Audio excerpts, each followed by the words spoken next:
কাজটা হচ্ছে যে আপনাদের যার বাড়ির সামনে যে রাস্তাটা তৈরি হবে সে ওই রাস্তাটা দেখার জন্য আমার পক্ষ থেকে প্রতি মানে আমি যেন দাঁড়ায় আছি ওই জায়গায় কাজটা দেখার জন্য। ওখানে ইঞ্জিনিয়ারের কাছে ডিজাইন চাবেন কাজের মানে মানে কাজের যে ডিজাইন রাস্তাটা যে হবে সেটা ডিজাইনটাতে কি আছে, কয়টা রড দেওয়ার কথা, কত সুতা রড দেওয়ার কথা, কত দূরত্বে রড দেওয়ার কথা, তারপরে রাস্তাটা কত ফুট হওয়ার কথা, তারপরে কতটুকু ঢালাই হওয়ার কথা, ঢালাইয়ের মধ্যে আবার কতটুকু খোয়া দেওয়ার কথা, কতটুকু বালু দেওয়ার কথা, কতটুকু সিমেন্ট দেওয়ার কথা, সব লেখা আছে।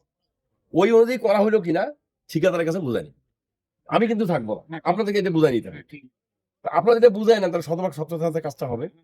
ওই জায়গায় যদি আমি ঘুষ খাই ঠিকাদারের কথা থাকবে তো তুই ওইটা কাম করবো না, তুই তিন ব্যাগ সিমেন্টের বদলে তুই ব্যাগ সিমেন্ট দেবো 2 ব্যাগ, আর এক ব্যাগ সিমেন্ট 450 টাকা দাম, তার 250 টাকা তুই পাবো, 200 টাকা তুই পাবো, 100 টাকা আমি পাবো। এইটা যদি কাম করি আমি আপনার কাছে ধরা পড়বো, বলবে না?